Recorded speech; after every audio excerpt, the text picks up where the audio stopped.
All right, everybody, thanks for hitting the download button for the Steve Austin Show Unleashed. I'm going to get going here after I tell you about the company that makes what I consider the greatest supplements on planet Earth, Onnit.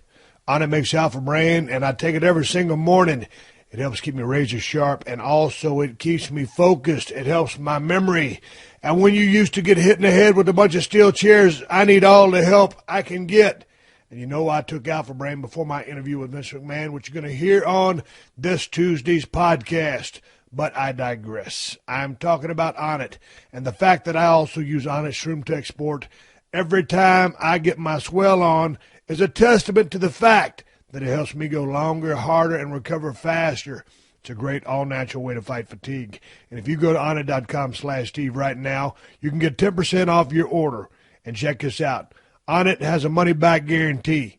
If something don't work the way it's supposed to, Onnit will give you your money back, no questions asked. So go ahead. Try Alpha Brain. Try Shroom Tech Sport. Or give Onnit's T Plus a try. You ain't got nothing to lose. T Plus is designed to increase strength and power. It improves athletic performance and helps with muscle recovery. It's been clinically proven to work, and you can read all about that at Onnit.com.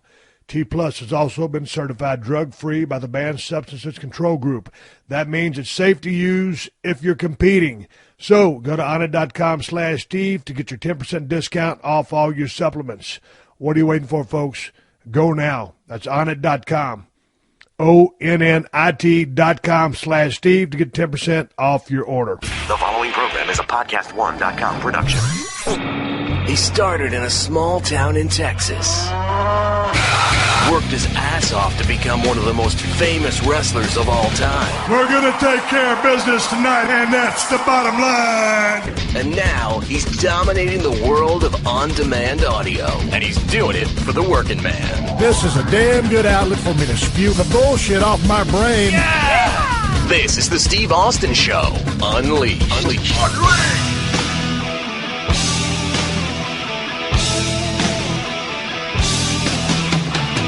All right, everybody, welcome to the Steve Austin Show. I'm coming to you with the Broken Skull Ranch out here in South Texas. Getting ready to open up a can of audio whoop-ass with my buddy Ted Fowler as we ride down the road here at the ranch, shooting the breeze, telling stories, and all kinds of bullshit. Right now, I'm in the crib. It's about 2:45. Here in about an hour and a half, I'm going to head out and make my way to a deer stand. Weather out here is a little bit overcast, about 60 degrees. It's going to be a good day to be in a deer stand. Hey, folks, hope this podcast is catching you in a good place. It's been a good week for me. I started off this week going down to Tulsa, Oklahoma, flying on the WWE jet, getting a chance to sit down one-on-one and talk to my old boss, Vince McMahon, the chairman and the CEO of WWE. And I got a chance to be on the WWE Network live, and it was a lot of fun.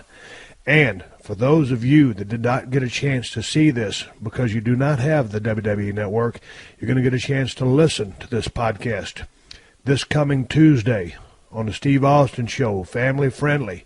This Tuesday on the Steve Austin Show, I talk with Vince McMahon, the chairman and CEO of WWE, and we had a good time going down memory lane, talking about a few issues, some topics at hand, and was able to get into some depth and detail with a few things, but with respect in regards to some of the legalities of a few issues. Couldn't pry any further than we did, but nonetheless, it was a great conversation. It was very well received on my Twitter account, Steve Austin BSR. For you fans that listen out there through Podcast One and iTunes, that show will be available this Tuesday. Hey, I got a house full of dogs. They're all sleeping right now. They're tired as hell. We've had family over here for the last seemingly about a week. I'm burned out. My liver needs a break. The house is cleaned up. We got everything back to normal. I'm getting back on my weight training project, cutting back on the beer. Ted Fowler and I are going to talk about that here very briefly. But my wife is standing by right now, and actually she's not really standing. She's sitting, and she didn't even know she's going to be part of the open of this illustrious podcast. Kristen, welcome to the Steve Austin Show. How goes it? Fabulous, Steve. How you doing? Did you have a good workout a while ago? I noticed you out there doing some lunges, and you was over there doing your weight workout. What'd you train today? I did chest and tries, but I always warm up with lunges and squats. Now, why do you warm up with lunges and squats? Because my legs are sore from my leg workout, and I thought I'd get some blood flowing in there. Okay, now we've been out here for what? We're going on 2.5 weeks out here at Broken Skull Ranch out here in the middle of nowhere. Now, normally you go work out on the weights 3 times a week, and then you do, 5 nights of Zumba? Yeah. So, and then you do your kickboxing class. Mm-hmm. How bad are you jonesing off the Zumba stuff? I am jonesing. Okay, so what if I put you on an airplane tomorrow, you go hang out in Los Angeles for a couple of weeks and fly you back for Christmas? No, that's okay. So you're going to stay here with me and the ducks? Yeah. Okay. Hey, you've been going out in the deer stand lately, and you're not a hunter. And everybody thinks, hey, man, when you go out to the ranch or you go out somewhere, you got to have a gun, you got to shoot a deer. You're a vegetarian, you're not a hunter, but you enjoy being out in a deer stand. You seen any good deer lately? Well, what I can consider a good deer is different from what you consider a good deer. Well, you know, it was interesting. You and I sat in the same deer stand the other day. We were trying to see a big buck that I'd seen the night before, and I tried to take some pictures of the deer, but I had my camera on the wrong setting, so all the pictures turned out bad. Wait, can you go back for 1 second? Yeah. It was you, me, Moolah, and Hershey in a very small deer stand, and it was really hot. Man, this deer stand is 12 feet. This deer stand is 12 feet off the ground. So normally, you know, when I'm hunting by myself, I'll go up the stairs, I'll put in my gun and my backpack down, then I'll go down and get Hershey and carry an 80-pound dog up the stairs. So this time I carried, you know, Hershey up, Kristen went up, then I carried Moolah You carried up. me up, too. Yeah, no, I don't think I can carry your ass up. I might have to get on the gas. So anyway, we was crowded in there. And we was waiting for this big buck to show up, which I'd seen the night before. A hell of a damn deer. And my pictures turned out like shit, so you had brought your video camera. Yeah. And I still got to go get into town and get a damn video camera. That's what I'm mad about. I ain't got nothing to video with. But anyway, so waiting on this damn deer. And you're looking over here, and then when you turn your head from left to right, you really turn your head fast. I'd like for you to work on turning your head a little bit slower with the smooth type motion so that, you know, you don't see all that movement. And then you reach up with your left hand, and you have the ability to scratch like way there back between your collarbones. And then you use your right hand, you do the same scratch, and then you turn your head from side to side to crack your neck. It makes for a lot of damn movement in the stand. And so... Oh, so that's the reason why he didn't show up. No, I don't know if that's the reason why it didn't show up, but I was just trying to tell you. I said, can you not move so much? Because, man, when I'm in a deer stand, I'm just sitting there, chilled out like a motherfucker. I mean, I'm like a sniper. Barely see me move. And then you're over there, I mean, you might have been waving a white flag around. Don't come out, don't come out. I wasn't going to shoot the damn deer. I just wanted to take a picture of him. They never seem to bother with me. Em and I went out in the stand the other night. We watched YouTube videos and sang songs the whole time. There's plenty of deer around. Just remind me not to go behind you in a deer stand, because these days, I mean, it was just like every year. I mean, the deer come out and they look right in the deer stand to see if anybody's there. The deer are pretty goddamn smart. They don't bother with me, though. They don't bother with you because they know you're not packing a gun. Right, yeah. Yeah, so you've been kind of fortunate. And see, here's another thing. We pulled up to this particular deer stand, and I park about 150 yards away. And Kristen says, what are we doing? I said, what do you mean what we're doing? We're parking a goddamn buggy right here. She goes, oh, well, normally I just drive her up to the stand. So my wife drives the damn Polaris Ranger up to the deer stand, walks 5 feet, and gets in a damn deer stand. Yeah. I parked the fucking buggy in the brush so that the deer can't see it and look at it and assume, not only assume, but identify that there's an unknown object that's not supposed to be there right by the deer stand. Well, it's called stealth. Stealth, Kristen. I think they're fine with me with the buggy right there. Okay. Anyway, hey, we've had family and friends here for the last damn week. Are you happy finally everybody's gone home so we can get back into a rhythm? And that being said, of course, we love seeing the family. Oh, yeah, we had a great time. But goddamn. It's a lot of cooking and cleaning. Yeah. So I'm kind of on strike right now from cooking too much. Well, what are we going for dinner? We're making a ham and cheese sandwich? Yeah. Okay. I got some peanut butter and jelly, too. Here's what you do when you got a wife that won't cook. All you got to do is drink about 6 IPAs. That's 1,000-calorie dinner. Oh, there you go. See? And then for dessert, bust out some of those jumbo-sized Frito scoops. Oh, no. And a little canister of that damn liquid cheese. Oh. It's kind of like almost solid, but it's liquid. That's like crack cocaine. Yeah, it is bad. And do we still have some of that? Yes, we do. And I wrote on there, highly addictive. Oh, see, here's the thing. We had some of that damn cheese in the refrigerator. My wife tried to play a rib on everybody because we always talk about how highly addictive this stuff is. And so Kristen gets out a pen and she goes, and on the label of the cheese bottle, jar, whatever you call it, it says danger, highly addictive. But I left the C out. She left the C out and the T. No, you left the T in. But anyway, she spelled highly additive. So then it went from her playing a joke on everybody that the stuff is highly addictive into the fact that she can't spell. And my wife is a great It wasn't speller. a misspelling. It wasn't. I just forgot the letter. That's all. Okay, but if you were trying to spell a word but spell another word, then you misspelled the word you were trying to spell. But really, that word is. It didn't work, Chris, and you ribbed yourself. No. Highly additive. It don't There's work. a lot of additives in it too. Oh, yeah, but that wasn't the point of the rib. The point of the rib was it's supposed to be highly addictive. Okay, additive, addictive, same thing. No, it's not. So anyway, you ribbed yourself, and everybody was laughing at you. It was pretty funny. Yeah, it was. Yeah. So you got a good sense of humor. Yeah. So you going to go sit in a stand tonight? I'm not sure yet because the last couple nights it's been so quiet. There's not too many deer coming out. Well, the reason is deer ain't coming out just because it's so green down here. We've got so fortunate over the last 2 seasons, really, to have as much rain as we've gotten down here at the Broken Skull Ranch because the whole of Texas is still in a drought. But to that point, it's still green. And we need a hard freeze to come in to turn all the vegetation and the foliage brown and kind of kill some of it off so that we can see the deer. Yeah. So that's the problem. But, hey, man, we're talking about a drought. Out there in Los Angeles, they got about 3 inches of rain. And they're getting more rain today, my mom said. I know, and California has been in a drought forever. Yeah. And 1 or 2 days of rain is not going to cure the problem, but God damn, you talk about very, very helpful. We could use those 3 inches, 4 inches, 5 inches of rain, but then comes some of the problems because of all the forest fires and some of those homes. You get the mudslides, which go with the heavy rain. So it's like, we need the rain, but then when you get it, it puts so many people in jeopardy because of the goddamn mudslides. You don't know where the shit or wine you watch in California. And people are not very good drivers in the rain either. They're not good drivers in the rain, but I'm talking about the goddamn mudslides. Well, yeah. I'm still working on a 3 to 5 year exit strategy of Los Angeles, California. Are you still down with the program? I'll give it some thought. Give us a dog. You ain't get your ass out of damn California. We can maintain a small residence. We already got a small house. We'll maintain a small residence in California. I'm moving my ass back to Texas. Okay. I'm not that damn state tax and all the bullshit going on there. How much time do I spend out at meetings in Los Angeles? Quite a bit. You were supposed to say, well, you go to meetings, but you don't go to meetings every single day. Is there any reason for me to live permanently in Los Angeles right now?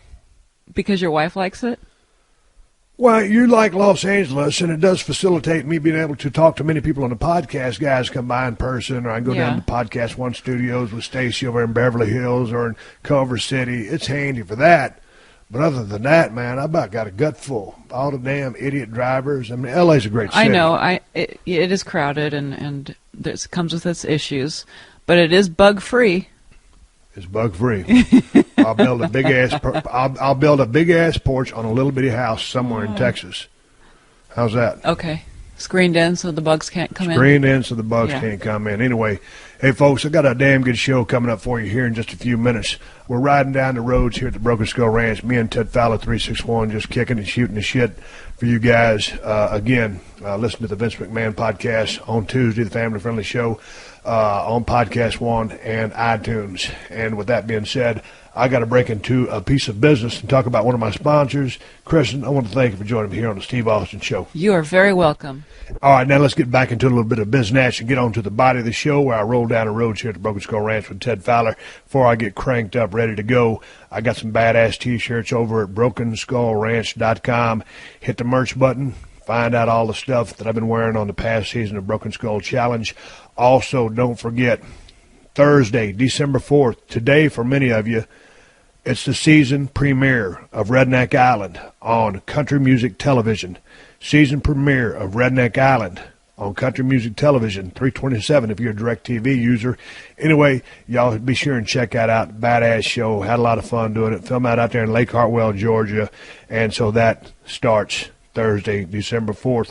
Hey, folks, anyway, let me get to a little bit of biznatch and talk about man grates because you know how much I love to grill. I mean, I throw them steaks on the grill, whether it's deer sausage, burgers, and now, thanks to Man Grate, whatever I put on the grill comes off tasting good as any fancy restaurant. So here's how they work. What man grates are, they're high-quality, 100% cast-iron grill grates that sit right on top of your existing barbecue grates. Now, these things weigh 8 pounds apiece, and their patented design delivers steakhouse-quality flavor right at your own home. You ain't got to go nowhere. You get juicy, tender meat with no flare-ups and perfect sear marks every single time. And how's this for a great offer? Because you listen to the Steve Austin Show, you could take advantage of this holiday special and get 33% off your entire order. And also for a limited time, for every 3 man grates you order, you get a 4th man grate for free. Just go to mangrate.com and enter my coupon code Steve at checkout. That's all you need to do to get 33% off your entire order. Just enter Steve at checkout. And for a limited time, you can also order 3 man grates and get the 4th one for free. Knock out your holiday gift-giving list with one click of your computer mouse and save some serious cash in the process. Hey, folks, dig this. Go to mangrate.com and use my promo code Steve. You'll be glad you did. Let's go. The all-new Rich Eisen Show. What is it? What is it? Who better to tell you than Rich Eisen? This is what we're going to have on the show. Just talking football along with music and movies and television shows. Interesting things of our pop culture landscape, of which the NFL is part. And that's all you really want at the end of the day. The Rich Eisen Show. Hold on a minute. This is probably my therapist. Go to podcast1/Rich Eisen to hear every show. All right, everybody, welcome to Steve Austin Show. Coming to you from 1996 Ford Bronco out here at the Broken Skull Ranch. Got Ted Fowler, 361, riding shotgun. Hershey, the Wonder Dog, is laying in the back. She's taking a nap already. The show's so goddamn boring, she doesn't decide to take a nap. Hey, we're riding down a dirt road. It's overcast. It's cloudy. Temperature's about 60. It's a beautiful day out here as far as deer hunting goes. I've got a 308 on the center console, Leopold scope on the summit. We see a coyote, Teddy. I'm going to put this gun out on the mirror and squeeze one off at him. I see more coyotes out here this year than I've ever seen in the 8 years since I've owned this place. And you've taken out a couple of them. How many total coyotes you seen? Have I seen? Yep. Probably 24. I've seen a shit by myself. Yeah. Hershey saw one the other day. She thought she was going to go chasing after it. She took about 3 steps and decided otherwise. Great decision, Hershey. I think I need to put Hershey on a diet. She's been drinking as many IPAs as I have. Hershey, how you feeling back there? She says, turn around, shut the fuck up, and drive. Or I will bite you on your trapezius. Well, that just answered if this was the Unleashed show or the regular one. Yeah, this is Unleashed. And some bitch is coming out tomorrow. Perfect. Man, I was sitting there, Teddy, I was trying to round up some material, man. It's been one of them days. We've been having family over here forever, and then my brother had an extended stay. I didn't know my goddamn brother was coming down. I was happy to see him. Love him to death, but I didn't know he's going to stay till Wednesday. So anyway, they got off this morning, and I'm still tired from entertaining. And on top of that, put in that damn trip you and I made down to Tulsa to talk to Vince McMahon on the WWE Network. Here's the story about that. Me and Teddy got up early that morning. We left the Broken Skull Ranch at 9 a.m. sharp. We had about a 1:15 pickup. Made it into town, picked up some cleaning supplies for our guns over at Nagel's gun shop off San Pedro Boulevard. And then we went to Trader Joe's and loaded up on 7 cartons of water. And luckily, there wasn't a whole lot of motherfuckers at Trader Joe because they got that sorry-ass parking lot. At Trader Joe, we'd had this conversation before. I love you, brother, but you got to build a bigger fucking parking lot. And I was in my big-ass truck. So, Teddy, when you're driving that extended cab, 4-door pickup, 4-wheel drive, it's hard to crank it into a parking space made for a mid-sized car. Do you copy? Yes, I do. And I saw it. You about needed a shoehorn. Now, Teddy, you got a new love in your life. You picked her up the other day, head out to Broken Skull Ranch. Y'all went to Trader Joe's. Was you driving your white Dodge? Yes, sir. If you'd been driving that long, green, long bed pickup of yours, I don't know if you could have got that motherfucker in there, because that damn truck, how many miles you got on that thing? Damn near 300,000? I have 265,000 on it. Chevy still running strong, right? Purring like a kitten. Original motor? Original motor. Original trans? Couple of rebuilds. No, it's a couple of rebuilds. Couple of rebuilds. But that's a long son, bitch. It's Yeah, longer than a school bus. And it's got that 454 in it, so. So how's it on gas in, Teddy? Sucks. Sucks ass. Yeah. So you wasn't taking that green pickup to the Trader Joe's? No, hell, I'd still be going around in circles if that was the case. You put your goddamn dorsal fin on the top of that cab. It looked like a big-ass green Chevy Shark. So anyway, we picked up 7 boxes of damn water. Let me slow down a little bit. This rattling-ass damn all-weather road is rougher than a cob. So anyway, we picked up 7 boxes of water, and then we just left that. I picked up a couple of vegetables for the wife. Saw that. My illustrious wife, Kristen, the meanest woman in South Texas. That'll convert back to the West Coast as soon as we go back to Los Angeles. I'm just kidding. Honey, I love you. I got to make sure she listens to 15 seconds of the podcast. Half the time when she passes by and me and Teddy are talking on a podcast, she just shakes her head. She goes, I don't even know what you guys are talking about. I said, that's why you're not my demo. You don't listen to the show. The old eye roll. The old eye roll. It's the eye roll that will make the hair on the back of your neck stand up. So anyway, back to the task at hand, telling the story about when we went down to Tulsa for Monday Night Raw. We rolled up in there, hung around, and checked everything out. And, man, as soon as I got in that building, I can't remember the last time I worked Tulsa. It's been a long-ass time, but, shit, we just started making a...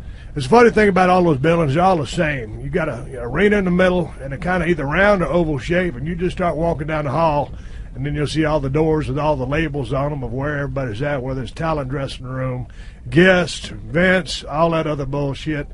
Found our little dressing room, got tucked away in there, and started milling around, and we headed down to the ring, squared circle, where all the magic happens. 20 by 20 squared circle where pro wrestling goes down.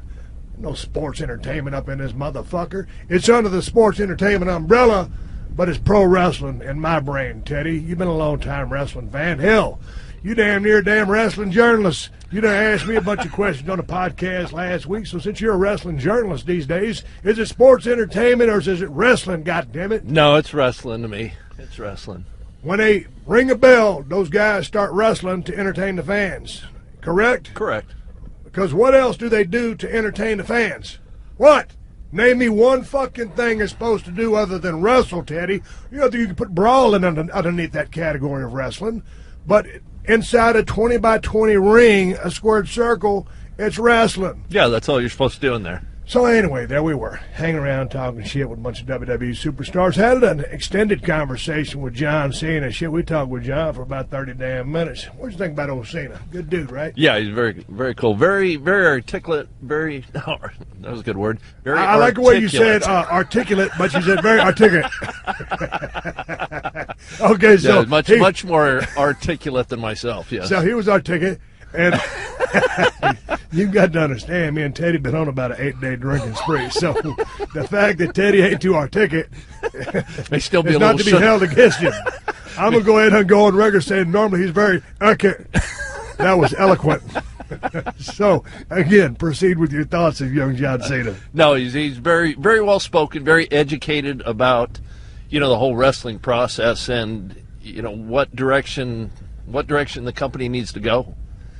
Man, I tell you what, everybody, it's funny because I did the podcast with Vince McMahon. We'll get to that in a minute. But, you got these WWE fans, and they're all entitled to their own opinion.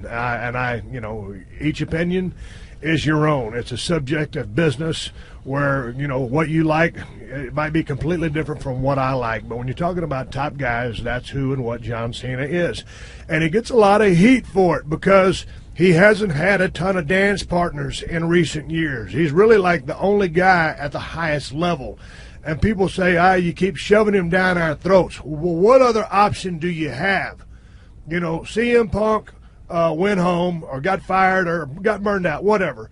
Daniel Bryan smokes his neck. He's got a surgery and then maybe an impending second surgery. Randy Orton was up there for a little bit and for a breath, and then he went, kind of a step down.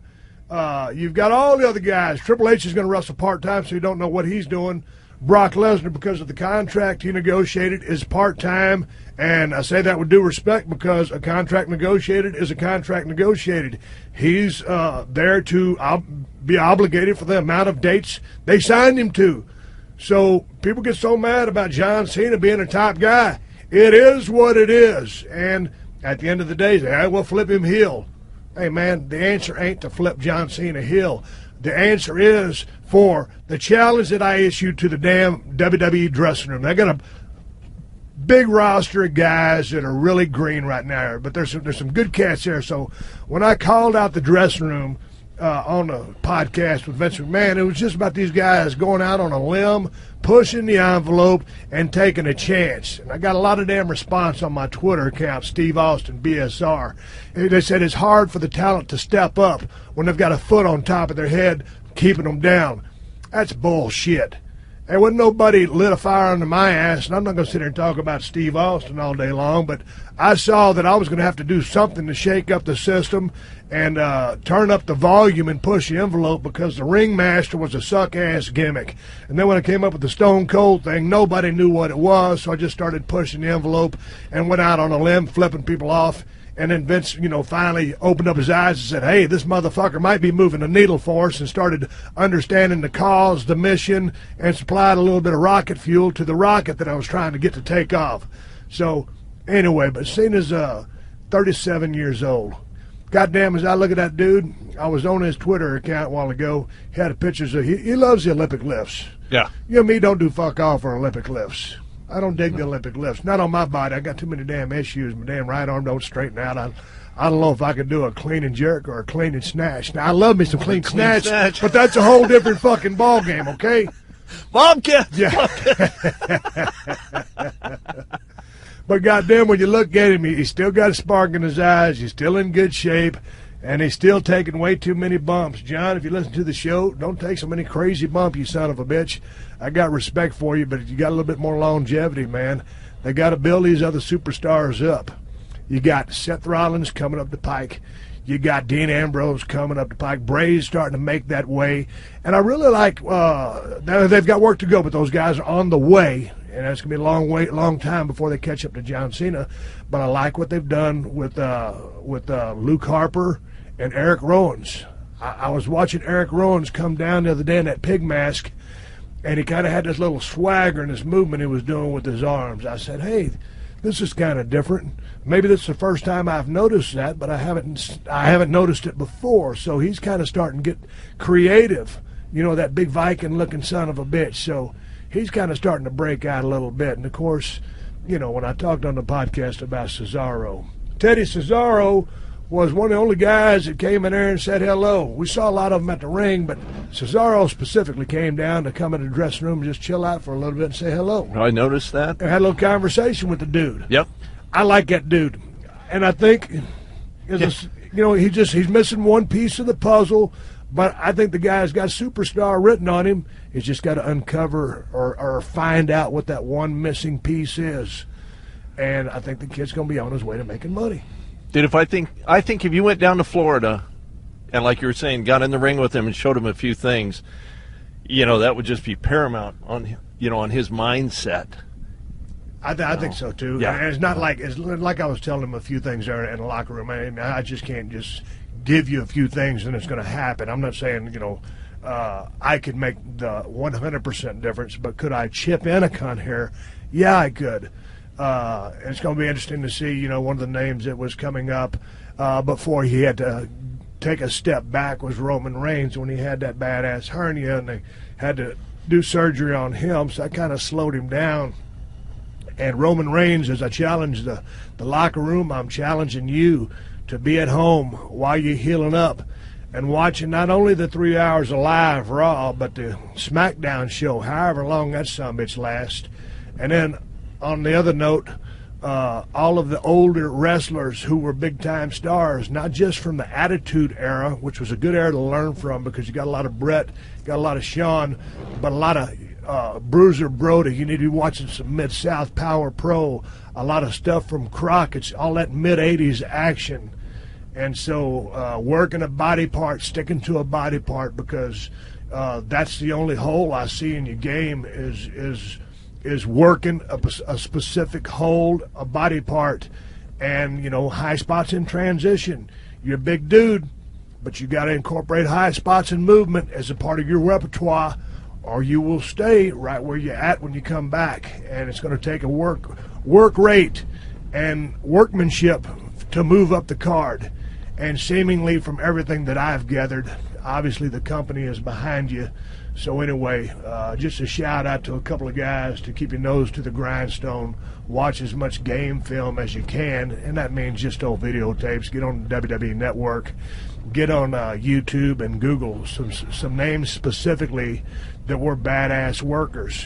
And man, in today's day and age, Teddy, you were there in the room up against the wall when I was talking to Vince McMahon on the podcast, and I was telling him, hey man, pro wrestling, sports entertainment. Right. At the end of the day, in my opinion, you got to learn how to wrestle, and it's still about pro wrestling. They can call it whatever the fuck they want, but it's fucking pro wrestling. It's a 20 by 20 squared circle. So you got to be able to perform in that ring and tell a damn story. And in a world of make-believe, make people believe in you. And when I say that, I say look no further than Bret the Hitman Hart. The solid, just badass body of work that dude turned in. If you ever wanted to make a product a little bit more wrestling oriented or serious by nature and execution, look no further than to model or put in a lot of time studying what Bret Hart did. And Bret Hart wasn't the greatest athlete in the world. These guys these days are so athletic, and of course I mean that not as a knock to Bret, because he's one of my favorite pro wrestlers of all time. If he's not, he's certainly in my top 2 best of all time. So, and Shawn Michaels, Ric Flair, and some of the bigger guys, like Bruiser Brody. But nonetheless, Teddy, when you rolled into the building, we touched down there at the airport, and well, let's go back to the San Antonio airport. We drove in. Yeah. Go back to my story. I digress about 20 minutes. But it's an hour podcast. Got to talk about something. I've been talking about the camouflage jacket that Ted's wearing. Well, fuck. So anyway, we was at the airport, and WWE sent the jet to come pick our ass up. Now, Teddy, I was expecting about a 11 passenger jet to show up, or 15 passenger, whatever the summits used to be back in the day, with black and WWE scratched on the tail. All of a sudden, I look off in the horizon, and it's a big-ass black and red jumbo jet with WWF scratched on the tail. And I said, holy mackerel. Who else is coming? Should have brought more beer. Damn, man. They unrolled that goddamn, they opened the door, and them stairs came down, and I had one bag full of different T-shirt options, and a pair of jeans that I was going to wear on the podcast, and shorts to travel in, because I always travel in shorts for the comfort. Basically, I look like a piece of white trash. You was dressed a cunt hair, and I'm talking blonde, better than me. Yeah. I'm not running you down, but I'm just saying, okay, I'm actually giving you a compliment. You were better dressed than I was, Teddy. You think I could have found a jacket that didn't have deer blood on it? I was thinking about a Carhartt jacket. I got my hunting jacket, and I got my good jacket that you gave me last year for Christmas. That other son of a bitch, it looks like somebody's been wearing it in a butcher shop. But, man, we sat down on that airplane, and the lady, the flight attendant said, is there any more of you? Is there? Yeah. Just you two? We kind of looked at each other like, yeah, it's just us. Do we WTP? What does WTP mean? White trash personified. Can we get a cold beer up in this long black and red motherfucker? Got a one man entourage. God damn. So this is it's the we drank a Coors Light on the way up to Tulsa. Yeah. Didn't want to go get shit-faced No, and maintain our professionalism. It was too early in the morning, too. Well, I mean, it wasn't too early in the morning to drink beer. It's just too early in the morning to get shit-faced if you're going to do a podcast about 12 hours later. Well, I needed one to calm my nerves anyway. What were you nervous about? I'm kidding. Oh, okay. You're not a nervous flyer, are you? No, I don't give a shit about that. I care about crashing, but no, the flying doesn't bother me. You care about crashing. Well, I guarantee you one thing. Anytime you get up in an airplane, you ain't got to worry about getting stuck up there. You go come down either on the wheels or on the nose. Preferably on the fucking wheels.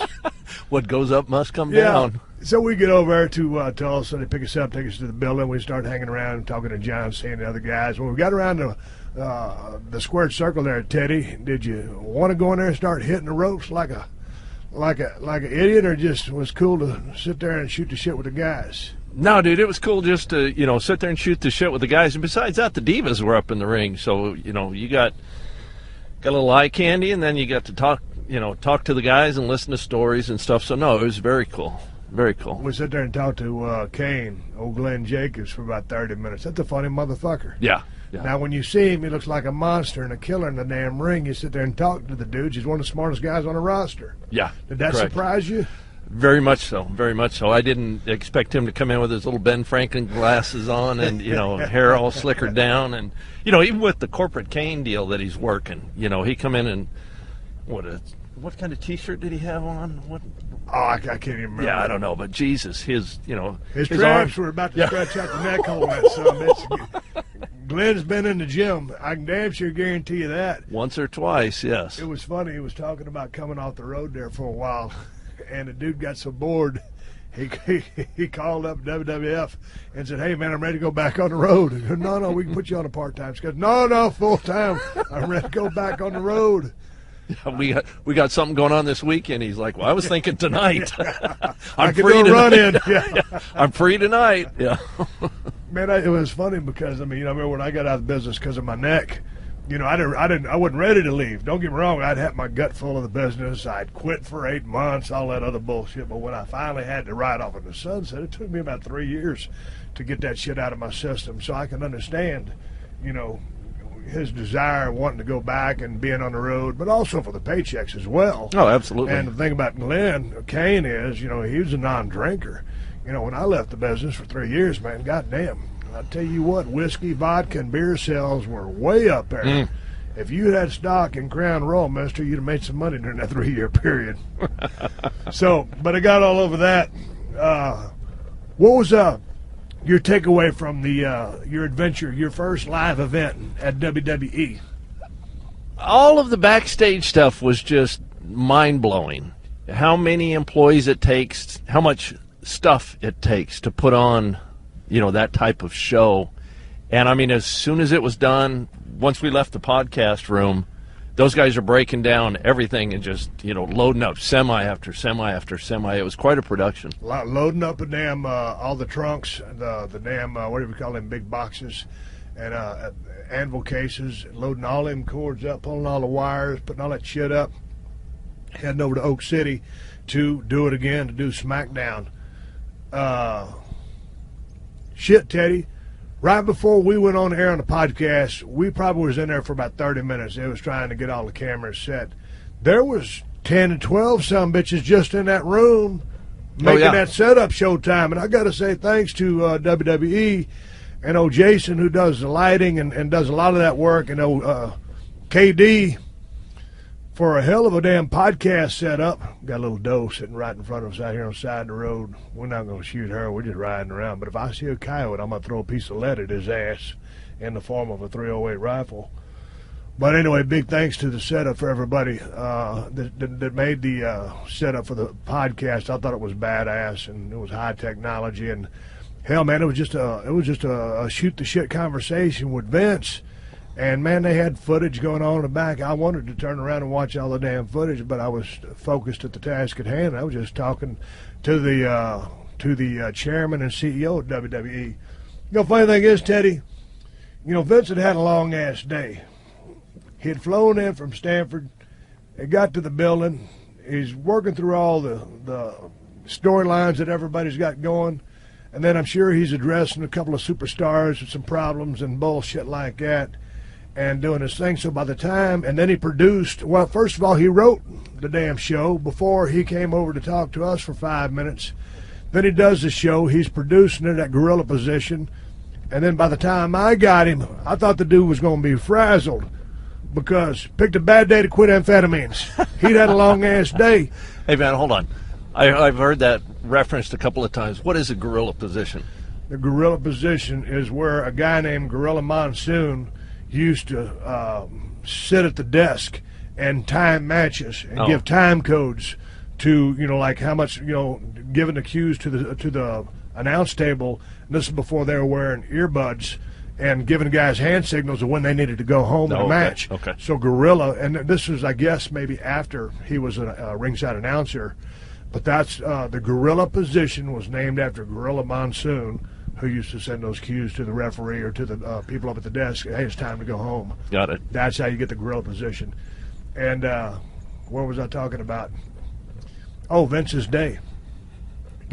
After you and I got on a jet, and we did that podcast, talked to Vince, and then shot the shit with Triple H for another 20 minutes, shot the shit with KD, Kevin Dunn, and then by the time, and I had a beer and a half while we were sitting there shooting the shit, and they got back on an airplane, and we had taken a 6-pack of Lost Gold IPA from the Real Ale Brewing Company with us, and I knew I had to drive home.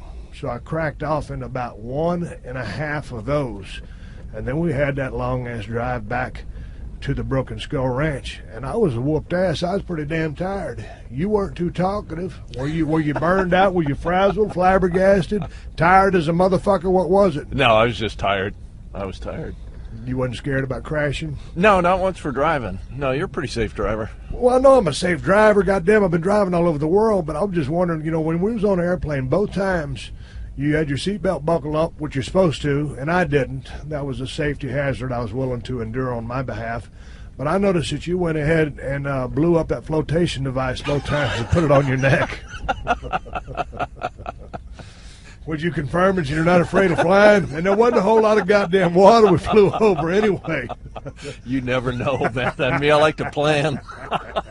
Hate to be caught off guard. Boy, you talk about Murphy's Law up in this motherfucker. If we landed in the ocean somehow and I'd have drowned a global icon and a national treasure and you would have survived, you'd be hunting out here all by yourself. God damn, we'd be doing the Ted Fowler show. I thought you might have given that pilot up there a 20 and said, hey, man, take this bitch over the ocean. Land us on the left side. Yeah. And the flight attendant come back. Why did you open the emergency door? And where's Mr. Austin?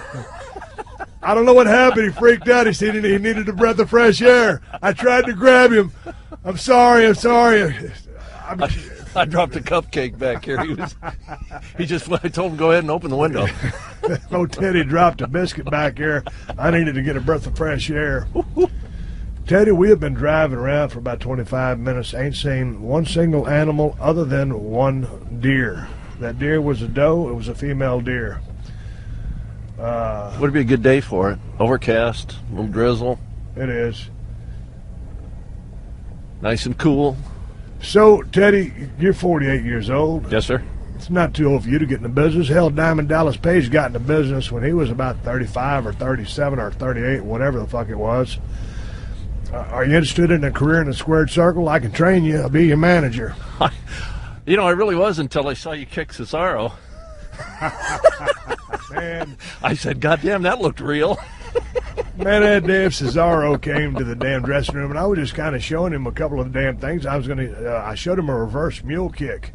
And I said, why ain't nobody ever doing this anymore? And Cesaro had shifted. I had positioned myself in front of him so that when I gave the reverse mule kick, it was going to go right between his legs, and I was going to basically hit him in the ass from behind because of the reverse mule kick. Right. Well, Cesaro had shifted over, and I kicked him about as hard as you can in the shin, and he didn't flinch. I hurt my heel. I was wearing a good high-quality pair of tennis shoes, and I hurt my heel on his shin. I said, God damn it, I'm sorry. I said, are you okay? He goes, yeah, I'm fine. He goes, I have hard shins. So Cesaro, not only is he strong as a motherfucker, he's tough too. But I was just, because he's working heel right now, and I was just thinking, when I watch today's product, Teddy, I don't ever see no fucking heels cheating. No. I mean, you see guys out there, impressive-looking physique. What do you hate about him? You got to do something to make me hate you and do something behind the referee's back, or or break a few rules so I get a little heads up on your identity and where you're coming from as a competitor. You know, if you can just beat somebody up because you're stronger and more athletic than them, well, that's almost baby-facish in nature. Is that a word? I just invented a word. But you know what I'm saying? I was just trying to show them a few methods of cheating. I mean, very, very basic stuff that, hell, I mean, if I didn't have a reverse mule kick and an eye gouge and an elbow to the head, I wouldn't have really any offense. Dude, Ric Flair made a hell of a career out of that type of stuff. Oh, fuck. Well, Ric Flair's my all-time favorite. Yeah. But, you know, when I showed him, it was funny, when I showed him the reverse mule kick, he said, well, I don't think we can get away with that anymore. They won't allow that. No cheap shots. No cheap shots. God damn, if I hadn't had a cheap shot, I might as well just locked up with the guy, called a headlock, and just laid in a headlock for 15 fucking minutes and kicked him in the gut with a stunner. I wouldn't have had no offense. Half my offense was cheating. That's whether I worked babyface or heel or not. Right. I was kind of sitting in a real good spot. When you can work as a heel but be a babyface, that's a pretty good spot. Yeah.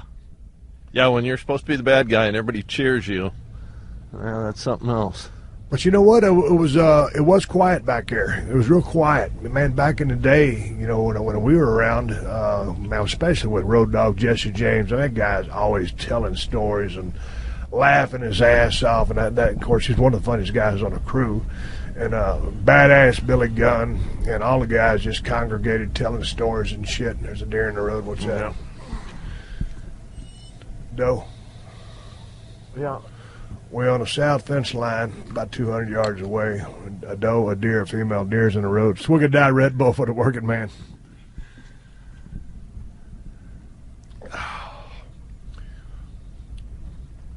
Teddy, I went from interviewing the most prolific professional wrestling promoter in the history of the business to riding around in a Bronco on a two-man clusterfuck plus a brown chocolate lab.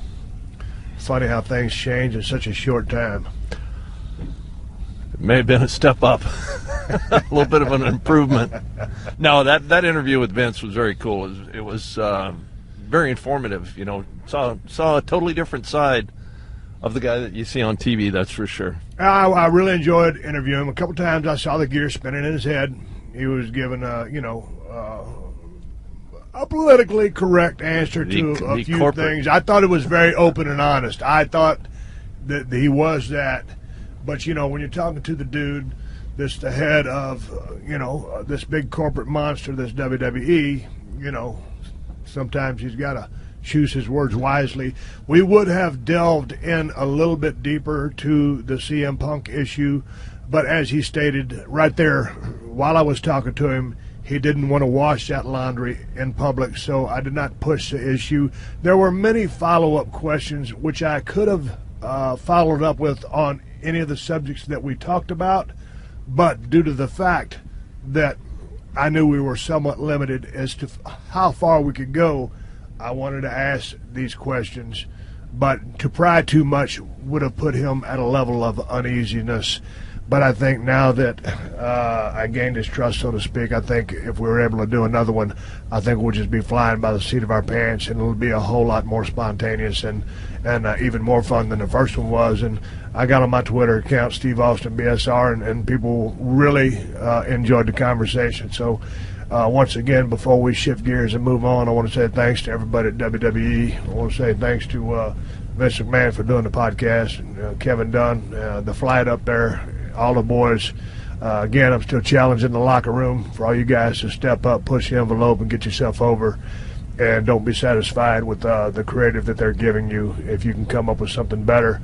And every now and then, hey, sometimes you got to go do what you got to go do. And with that being said, I don't mean, taking a razor blade and getting color in the middle of a Monday Night Raw match like Brett and I did at WrestleMania 13. I'm just saying, do what you got to do and try to take a step up the next level. And with that being said, I know that's easier said than done.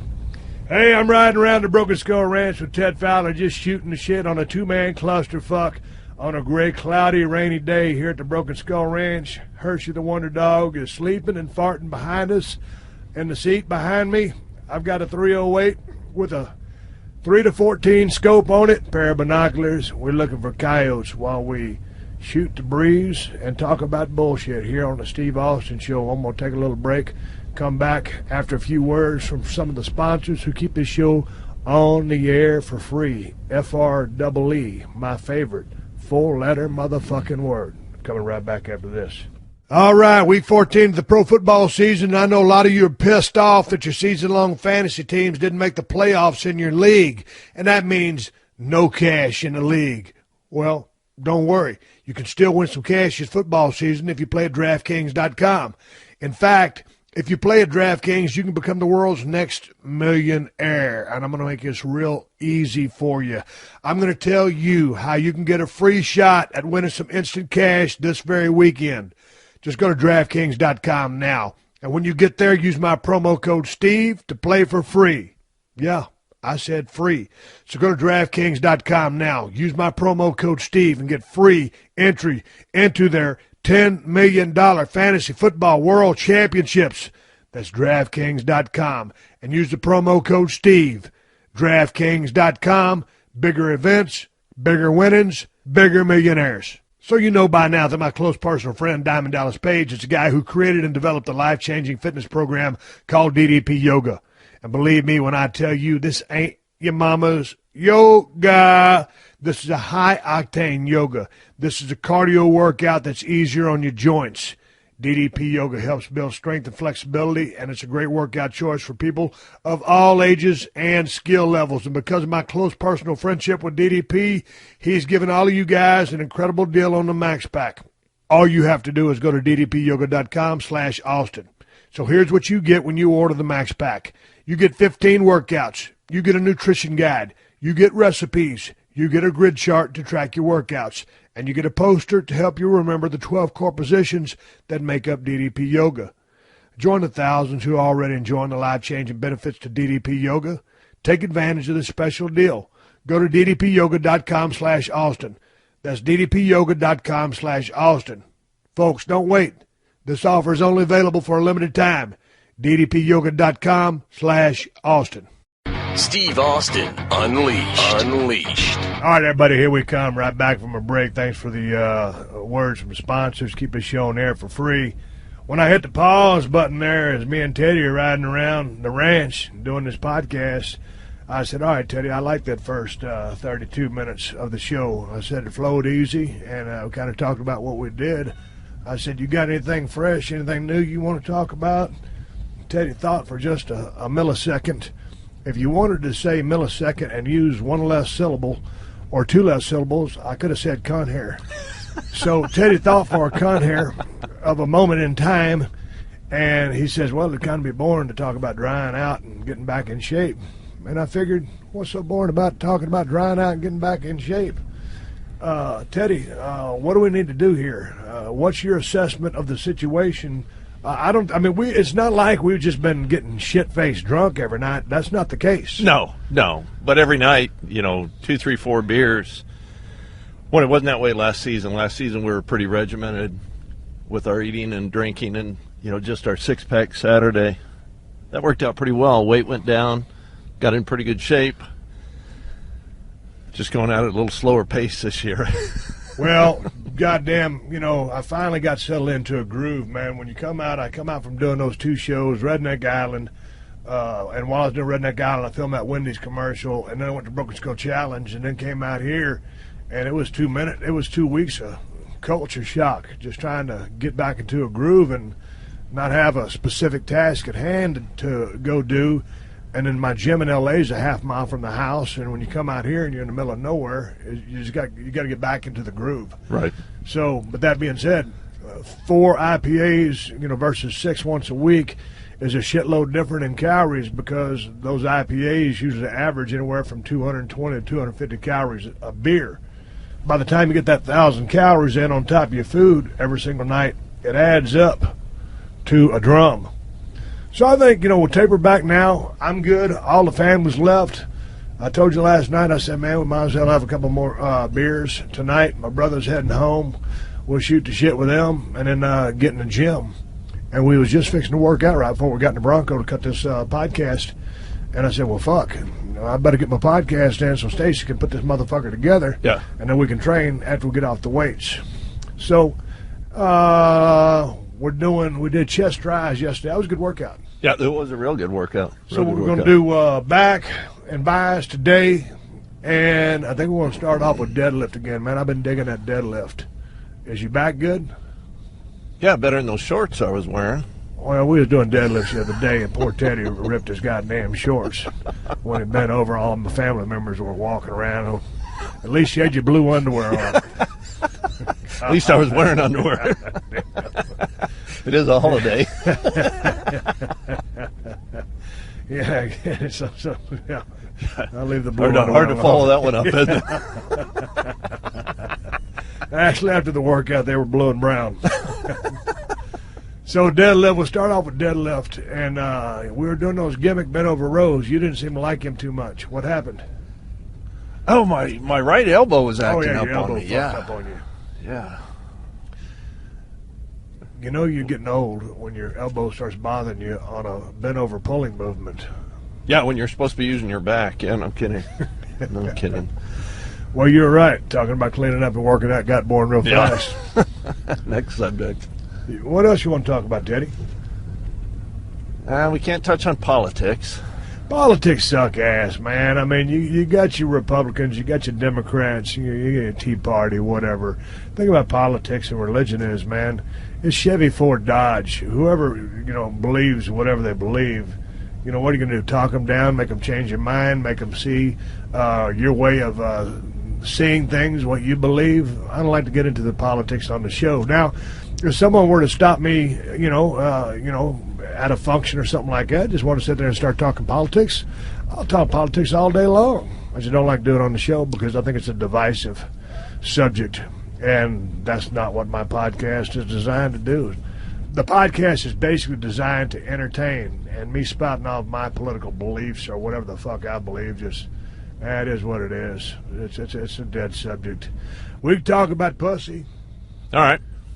Well, I'm married. You got a girlfriend, so Yep. that kind of opens that conversation and closes it in very rapid fashion. And now that you're, in a relationship, I mean, of course, I think you're the one that coined this phrase the other day as we were riding around, and we had 40 minutes of gold, but I'd pushed the pause button again like a fucking idiot, which I do all the time on this podcast. You were talking about outsourcing pussy, different streams of pussy.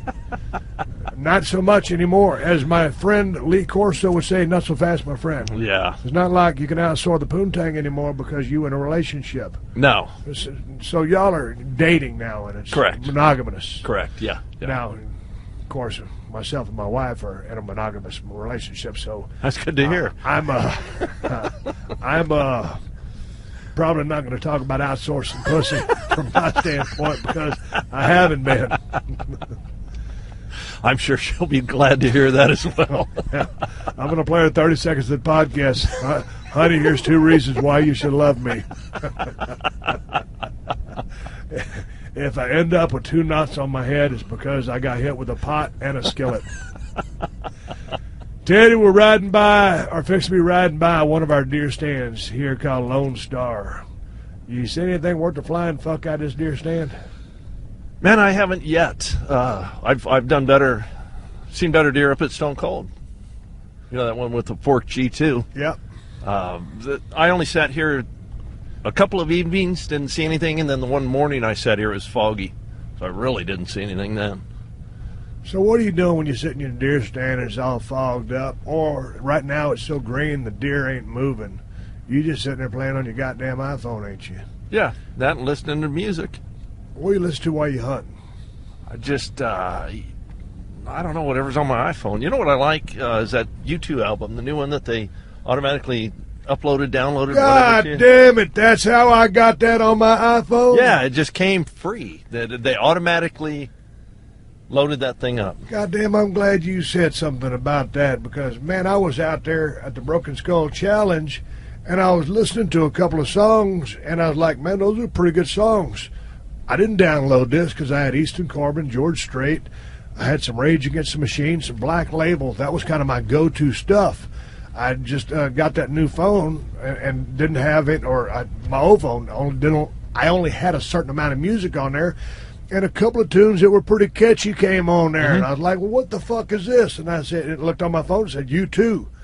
And I said, well, I don't remember downloading it. Did I get charged for it? No, it was free. Well, how the fuck he gonna make any money by putting so much out for free? Maybe that thing installed a virus or something on your phone. So God, yeah, I don't know. Shit. Well, I don't mind getting an album for free, but I don't know how they jacked it to my damn iTunes gimmick on my phone. It would have been nice to have been asked. Yeah. You know what I mean? Rather than just, because it was the same thing. I woke up and it was like, how did I get this on my phone? Not that I minded it because I'm a U2 fan. Right. Yeah, but that new album, I like a few of the songs, not all of them, but a few of them are pretty catchy. No, I dug a couple of them too. Now, a couple of them are a little bit repetitive. But, I mean, I was a U2 fan way back in the day when it was Sunday, Bloody Sunday, all that bullshit. Yeah. It was good stuff. But I kind of started thinking about those guys, man. Those guys have been on fire for a long time. They've had a good run. Correct. But, when I think about just kind of like regular mainstream rock and roll music, where... Oh, we got deer there. We got a couple of doe and a fawn out there. Yeah, big doe. Yeah, it's a big doe. What happened to just regular, across-the-board rock and roll? Doesn't happen. Well, what happened? I mean, why'd it fucking disappear? Just the same reason clothing styles change. Just different. What do you got going across the road up there? Javelinas. Hey, you let the air out of one of those. Man, it's just, like the automobile has changed, clothing styles have changed, music styles. Yeah, but the automobile still got 4 fucking tires and an air conditioner and a steering wheel. Well, it's still music. I mean, like for a while, like back in the, man, I go back to some of those 80s, 90s hair bands, as everybody would call them.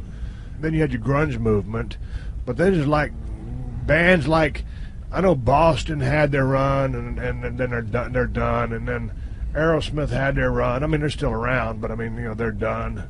Just regular rock and roll acts, Triumph, Dokken. Now I can't remember all the bands I used to love to listen to, but just that brand of rock and roll. It wasn't necessarily hard rock. Great White, just rock and roll. Ain't there no more. And for a long time, you had, here's a band that people either loved or hated, but was a good band, Nickelback. Yeah. I got a lot of their songs on my phone. I dig Nickelback. Yeah. Nickelback was the closing song on a Condemned back in 2007, man, when I finally got off that island from killing motherfuckers and got back to see my baby girl, my wife. I gave that little gimmick smile when I got out of that Jeep. Man, did you start crying when I did that? Yeah, I got a little choked up. Yes, sir. Yeah. No, it was a perfect song to end that movie. But Nickelback, for some reason, they got a lot of heat with a lot of people. But I think they're a damn good band. But they kind of fell off lately. They ain't cranking out the jams as much as they used to. You know what? I'm a big fan of bands that actually play instruments anymore. I'm not a fan of... the synthesized stuff, I don't think we want to bash those guys, but, it's just, an ass for every seat. I like to see those guys play instruments. I just think that kids nowadays have gotten away from learning how to play, the guitar, the drums, whatever, and they're playing Xbox instead. Well, the other day, my family was down, and my dad is 79 years old, and he taught himself how to play guitar when he was a kid and could sing, and he was like one of those guys, he was a lead guitarist, but he was one of the old-school chord guys. Then he taught my younger sister, Jennifer, who's the baby of the family, how to play guitar, and she could sing like a damn angel. And then her daughter, Emma, decided to learn how to play guitar, so Jenny taught her along with her grandfather, and she sings like a damn angel. So we had some badass